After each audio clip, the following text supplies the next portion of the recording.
Hi guys, it's Morgan and welcome back to my channel. Today I'm going to be talking about episode 12 of season 4 of Riverdale, chapter 69, Men of Honor. Now if you haven't seen the episode, there will be spoilers in this review, so stop watching if you don't want to be spoiled.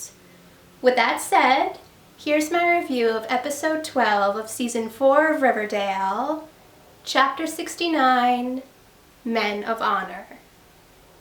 Out of all the people that Jughead could have chosen to be his second in his fight with Brett, at first I liked that he picked Donna.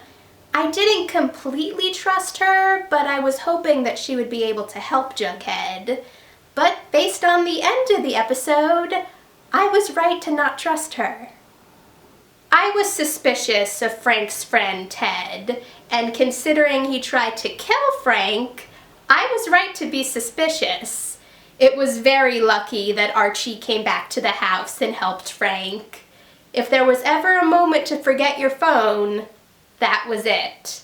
And it was also good that Archie didn't come back to find his uncle dead. It was smart of Betty and Alice to talk to Mrs. Chipping to see if they could find out why Mr. Chipping jumped out the window.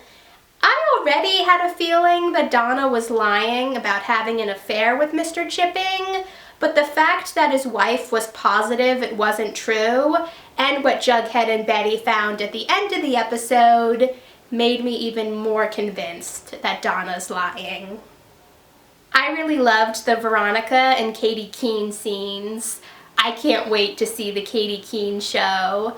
I actually already saw the pilot at BroadwayCon, but I can't wait to see it again. It looks like it's going to be a really good show. I already hated Brett, but the fact that Moose told Betty and Alice that Brett filmed him having sex in his room, and that Betty has good reason to believe that he filmed her and Jughead, made me hate him even more. I just really hope we see Brett get what he deserves. Obviously, Tony didn't know what happened between Cheryl and Nick St. Clair when she met him, because then she wouldn't have been nice to him. But I really loved how after Cheryl told Tony what happened, Tony was there for Cheryl and made sure that Nick wouldn't bother her again, with the help from Kevin and Fangs. Tony really is a great girlfriend.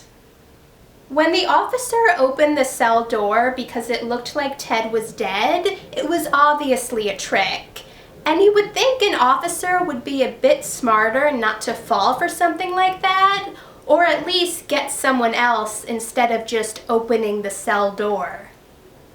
When FP called Archie to tell him that Ted escaped, I knew Ted was going to be behind Archie when he turned around.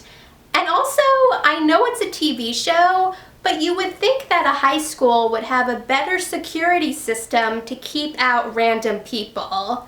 Also, how was Kevin the only person around to see what happened? It was a very good thing that Frank showed up and saved Archie, because I don't see how else he would have gotten out of that.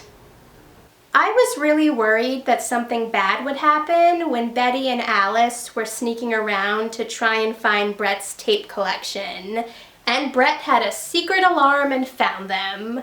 But I did really like how Jughead said that Brett was more of a Stonewall man than he would be, or would ever want to be. Even though Frank told Archie that he was going to turn himself in, I knew that he was going to run away anyway. That's who Frank is. And obviously Mary's not going to be happy when she finds out, but I am wondering if we'll ever see Frank again. I still don't completely like Hiram, but I did feel sorry for Veronica when Hermione told her that Hiram has a disease. Veronica might not like the things that Hiram has done, but he's still her father, and deep down, she still cares about him. I never completely trusted Donna, but I thought she was a little better than Brett.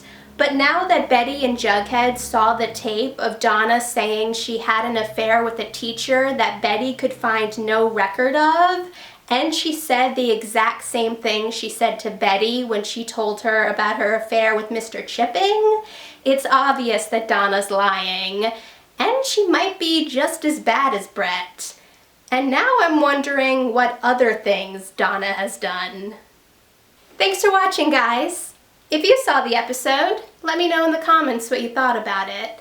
And if you want to see any of my previous Riverdale reviews, check out the playlist.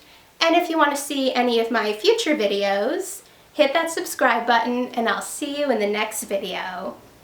Bye!